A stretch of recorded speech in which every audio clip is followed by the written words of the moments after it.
Meil on ühes oktaavis 12 astet. Millist valida? Kuidas neid järjekorda panna, et sünniks lauluviis, mis oleks ka originaalne? Sellest täna räägimegi.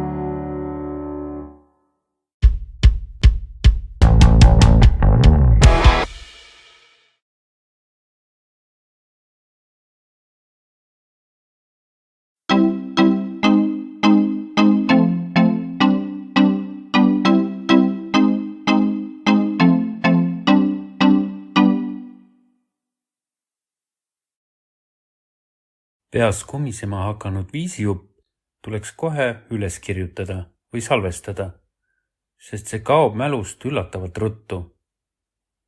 Hiljem seisab ees viisi täpsustamine ja kahtlaste kohtade silumine. Seda on kõige mugavam teha klaveri või süntesaatori taga. Edasi tuleks viis sobitada laulu struktuuri ja vajadusel teha mõni meloodialõik juurde. Laulu struktuur ehk osade jaotus sõltub laulu iseloomust, pikkusest ja tempost. See võib olla traditsiooniline. Salm, refrään, kuid sinna võib vahelduse mõttes lisada muid elemente, näiteks sild, soolo või eelrefrään. Mõne tavapärase osa, näiteks teise salmi, võib autor esitada ka lühendatud kujul ja liikuda kiiresti tagasi refrääni juurde. Seda loo lõpuosas erinevates variatsioonides korrates. Nii on teinud näiteks Mikk Targo oma loos Teisiti on kõik.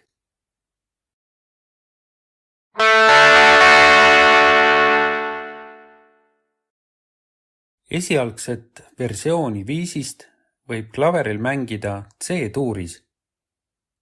Hiljem viisi arvutiprogrammi ümber tõstes saab helistikku muuta. Meloodia puhul tuleks jälgida, et see kulgeks loomulikult, ilma suurte hüpete ja liialt keeruliste käikudeta.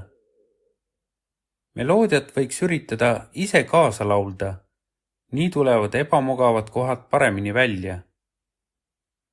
Kui loole on juba tekst olemas, saab viisi rütmi kohe paika panna, kuid rütmi võib täpsustada ka hiljem, teksti valmimise järel.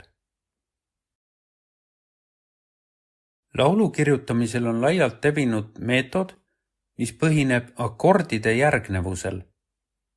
Võetakse ette üks kindel akordirida ja ehitatakse nende harmooniate peale üles meloodia käik.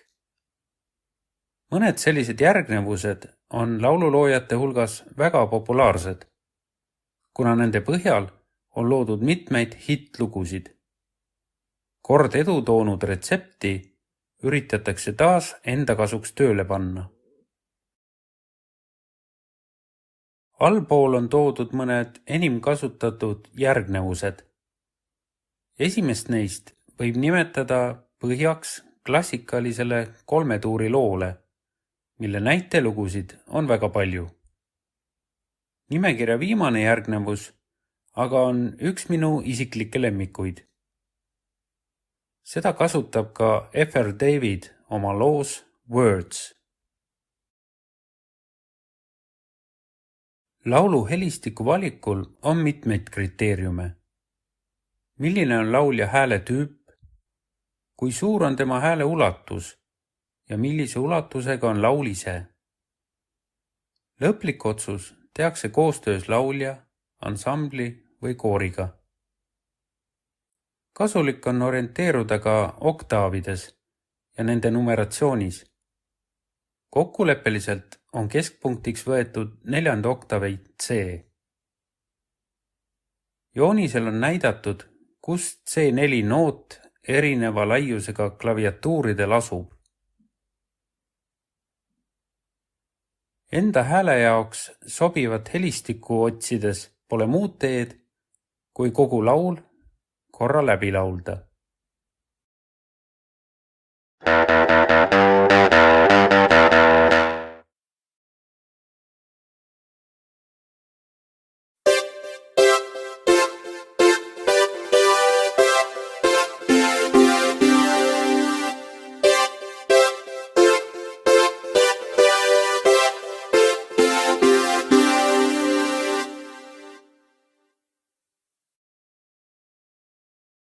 Intro on laulu sissejuhatus, mis peab äratama hetkega kuulaja tähelepanu ja olema samas ka meelde jääb.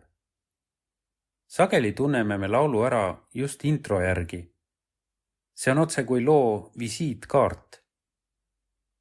Näiteks The Hollies, I Can't Let Go, Led Zeppelin, Kashmir, Boston, More Than a Feeling, Europe, The Final Countdown.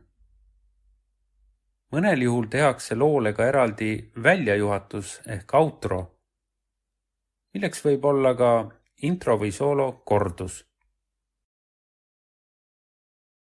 Tavaliselt on introks meloodia, mis põhineb kas refrääni või salmi akordidel. Aga intro võib olla ka muusikaliselt täiesti iseseisev osa. Palju kasutatakse loo avamiseks klaveril mängitavaid akorde, eriti ballaadides. Omaette kategooria on keskkonnast pärinevad taustahelid, näiteks kassaaparaat Pink Floydi loos Money või tänavamüra Pet Shop Boysi loos West End Girls.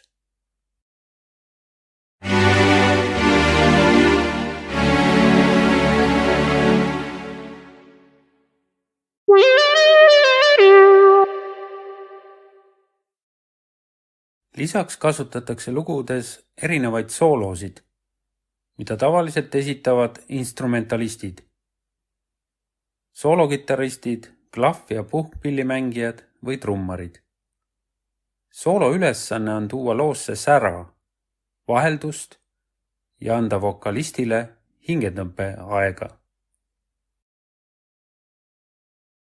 Mõne loo puhul võib soolost kujuneda ka selle tipphetk. Soolo, aga ka intro viisi on hea välja mõelda siis, kui ülejäänud lugu on juba valmis. Selleks ajaks on meil enamasti tekkinud ettekujutus, mis laadi soolo või intro meie lugu kõige paremini täiendab. Kui teid huvitavad läbi aegade parimate introde ja soolode edetabelid, aga ka tuntud rockilugude analüüs, soovitan aeg-ajalt külastada ameeriklasest multiinstrumentalisti Rick Beato YouTube'i lehekülge. Järgnevalt toon ühe konkreetse näite meloodia arendamisest. Kõigepealt mängime sisse salmi esimese fraasi või muusikalise mõtte.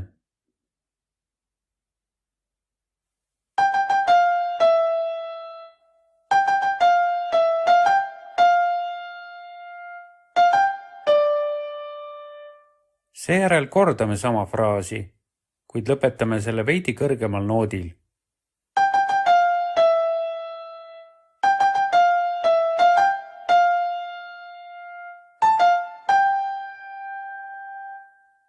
Kolmas fraas peab olema midagi täiesti teistsugust, et tuua meloodiasse vaheldust.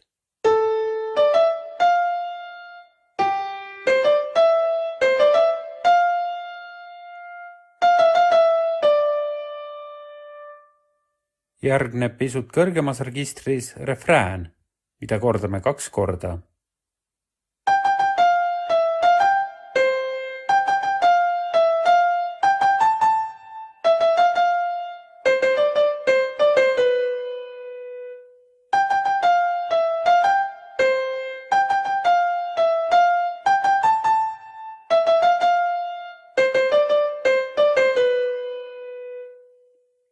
enne viimast refrääni kordust ehitame selle ette põnevuse lisamiseks lühikese meloodia silla.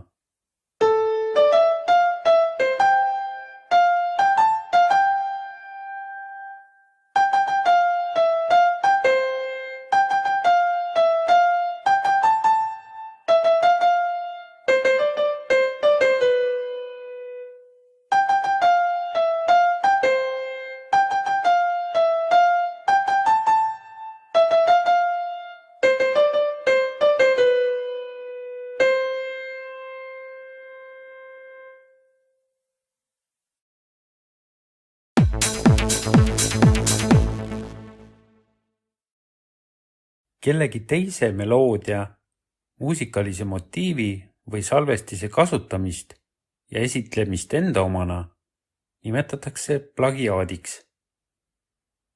Piirid on siin hägused, subjektiivsed, nii et sageli otsustatakse plagiaadi küsimused eraldi komisjonides. Ühelt poolt on välised mõjutused meile kui loojale paratamatud. Teisest küljest peame olema võõra loomingu suhtes lugupidavad ja vältima tahtlikku kopeerimist.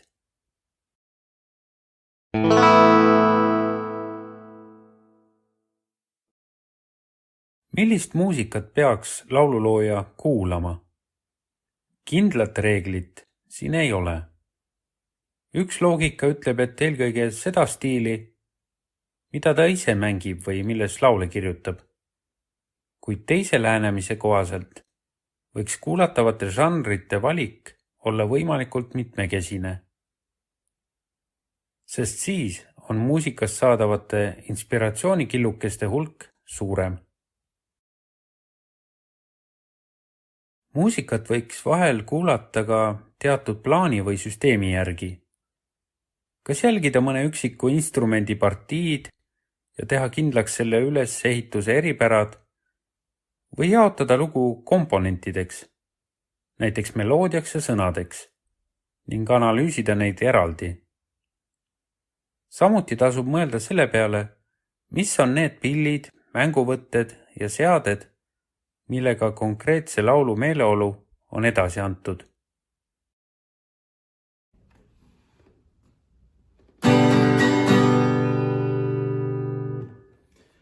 Niisiis, oleme saanud oma viisijupi kenasti kirja, kuid valmis lauluni on sealt veel pikk maa minna. Järgmisel korral räägime sellest, kuidas viisile juurde sättida erinevad hääled, pillid, kuidas valida tempot ja paika panna rütm. Kohtumiseni!